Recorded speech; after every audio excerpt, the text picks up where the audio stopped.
Бүгін біз шайдың емдік қасиеті мен зиянды жақтары туралы айтатын боламыз. Сүт қосылған қою және тәтті шай халық емінде нашадан, дәрі-дәрмектен, ішімдіктен уланған жағдайда оның бетін қайтаратын емдік сұйықтық ретінде пайдаланылады.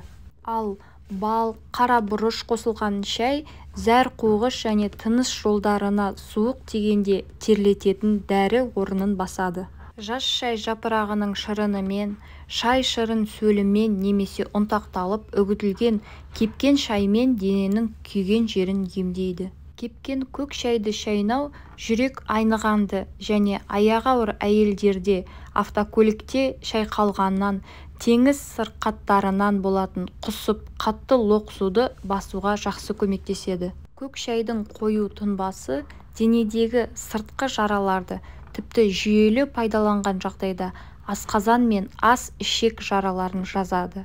Және де көк шай тұнбасы қан қысымын түсіреді. Кешегі шай бұзылмаған болса, оны тәнге тарту арқылы емдік мақсатқа пайдалануға болады. Себебі бір тәулік тұрған шайда қышқылдар мен фтор көбейеді. Тіл ойылғанда, экземаға, теріге жарақат түскенде, іріңді жараларға ем ретінде қолданады. Кешегі шаймен көзді сүртсе, қызарғаны басылады.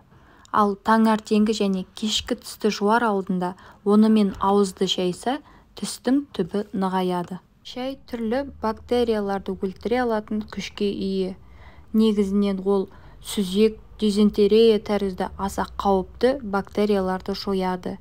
Шай қан құрамын, жүрек жұмысын жақсартады. Сонымен қатар, шай бүйрекке тас байлануын болдырмайды. Жақсы өскен шай жапырағында С, В1, В2, А, П дәрумендері бар деп бет алдына іше берсеңіз, шай өңіңізді өзгертіп, ұйқыңызды қашырады. Шайды тым қою етіп дайындап ішсеңіз, оның құрамындағы кофеин жүйке жүйесінің қызметін қоздырады, қан қысымын күшейтіп жібереді. Шай 18 градус ыстықтан төмен болса, жұпар иісі мен адам жанын сергітетін шипасын, дәмдік татымдылығын жоғалтады. Ал шай тұнбасындағы П дәрумені адам ағзасына С дәруменінің жақсы сіңуіне көмектеседі. Ал С дәрумені жетпеген адамға көк шай ішу қажет. Көк шайды дұрыс пайдалана білген адам ерте қартаймайды. Шай тұнбасы қан капиллярын бекітеді, жүйкені жақсартады. Көк шай адамды семіртпейді, несеп бөлу мен жүрек бұлшықеттерінің қызметін күшейтеді, қан қысымын төмендетеді, адам жанын сергітіп, сейілтеді. Көк шайда жан мен тәнді жадырататын дәрумендер бай. Ол жүрек тамыр ауруларына, әсіресе қан тасу мен атеросклероз сырқатын емдеуге шипа. Адамдардың ерте қартаюына, әжімнің ерте түсуіне ағзада дәрумендер мен микроэлементтердің аздығы басты себеп екендігі белгілі. Ал көк шай құрамында поливитаминді бұл жағдайда ынталандырушы құрал ретінде емдік, профилактикалық мақсаттарда сәтті қолдануға мүмкіндік мол. Тұнба құрамында алкалоидтар мен дәрумендер болғандықтан, оның алкогольге қарсы күші де бар. Әсіресе Қытай, Жапон елдерінде көк шай жоғары бағаға ие. Американдық зерттеушілер көк шайдың адам терісінің өліп бара жатқан клеткаларын тірілтетінін анықтады.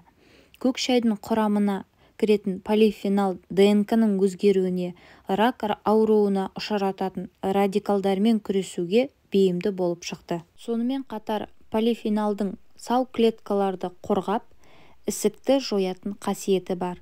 Болашақта ғалымдар көк шайдан диабет пен тері ауруларын емдейтін дәрі алмақшы. Таңертең ащы кофе ішуге үйренгенсіз бе? Оның жүрек пен бауырға зиянды екенін білесіз бе? Егер оны шипалы сусынға ауыстырғыңыз келсе, көк шайды таңдаңыз. Көк шайға бір бөлік лимон мен шай қасық бал қоссаңыз, адамға мол күш-қуат беретін сусынның дайын болғаны. Көк шай жүйке жүйесін тынықтырады, ал кейбіреулер оны салмақ тастау үшін де ішеді. Әр нәрсенің пайдасы мен зияны болатыны секілді, шайдың да зияны бар. Алайда, шай белгілі бір уақыттарда ішуге болмайтын кездерінде зиянын тигізеді. Шайды аш қарынға ішпеңіз. ас қорыту жолындағы ішкі мүшелер шайдың кесірінен зақымдануы мүмкін. Сондай-ақ шайды өте ыстық кезінде ішуге болмайды. Ыстық шай ауыз бен жұтқыншақты ас қорыту жолдарын күйдіреді. Бұл сусынды суып қалған күйінде де ішуге болмайды. Ондай шайдың кесірінен қақырық тұрып қалуы мүмкін. Шайды тым ащы қылып ішпеңіз. Ол денсаулыққа зиян. Егер түн уақыты болса, ұйқыңыз келмей, басыңыз ауруы мүмкін. Дәрі-дәрмек қабылдаған кезде шай ішуші болмаңыз.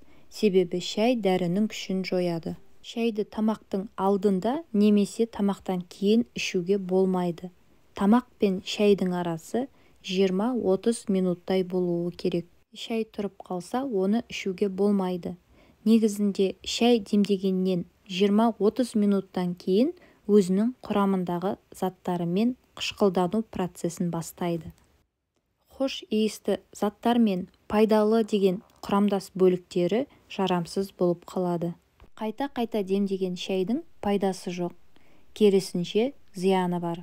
Алғаш рет демдеген шайдағы пайдалы заттардың жартысына жуығын алсаңыз, екінші рет демдегенде 30%, үшінші рет демдегенде 20%, ал одан кейінгісінде 10% пайдалы заттарды ала аласыз. Көп мөлшерде ішуге болмайды.